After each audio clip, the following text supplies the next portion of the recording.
In 1990, when I was caught completely naked on security cameras, nobody knew the truth. I was taking 8 grams of cocaine a day. I hadn't eaten for 3 days. That night, returning from the private concert at Windsor Castle, I was snorting white lines in the back of the limo. My driver, John, looked at me in the rearview mirror and turned away. Seeing me in this state had become normal, but the most shocking part was just beginning. Right at this point, you need to understand how it all started. It was 1985. I'm Still Standing had become a worldwide hit. To everyone, I looked strong and invincible. But backstage, there was another Elton. That night, at my Los Angeles home, I was throwing parties.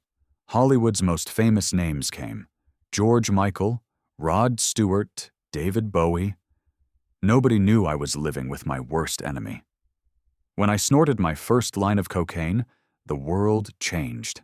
Music brighter, colors more vivid. I felt more powerful. "This makes me better," I told myself. "You haven't seen the biggest surprise yet." In 1987, during my world tour, one night in Amsterdam, I couldn't go on stage. It wasn't the flu. They found me collapsed on the bathroom floor. When my manager, John Reed, rushed to me, what he saw terrified him. "Elton, you can't see." And it was true. I couldn't see. I'd been awake for 48 hours, but wait a minute. Don't miss this detail. The morning after that night, they took me to the hospital, and the doctor was shocked. My pulse was 180. "If you'd continued like this for 24 more hours, your heart could have stopped," he said. "You won't believe this, but..." 3 days later, I went on stage. I sang "I'm Still Standing" to 50,000 people. Even at that moment, I had cocaine in my bag.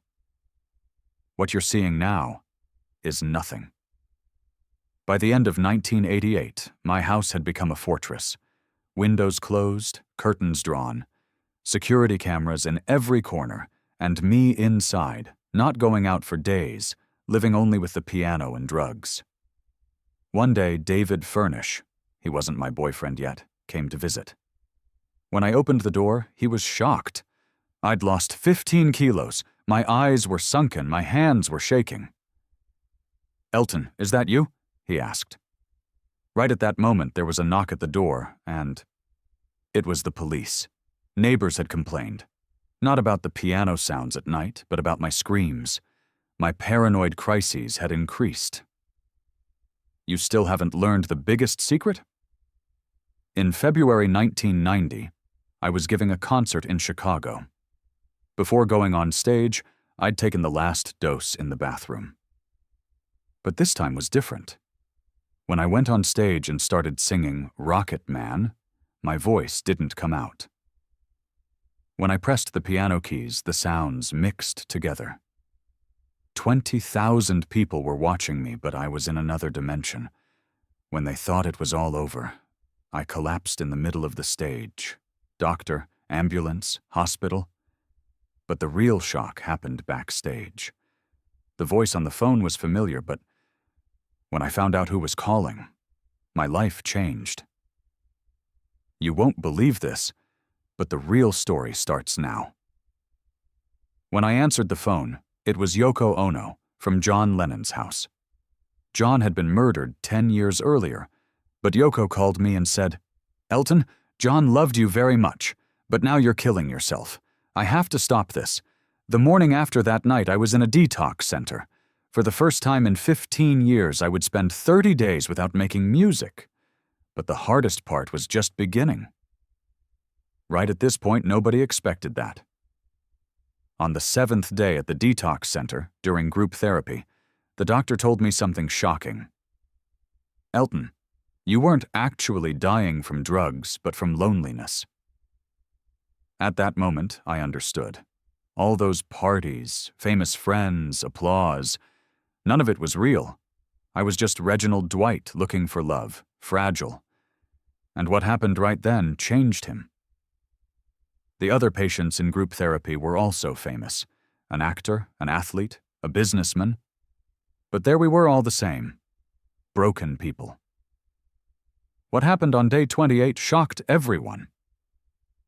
Before leaving detox, I sat at the piano. For the first time in 28 days, I was touching the keys, and the sound that came out surprised me. It was clean. It was real.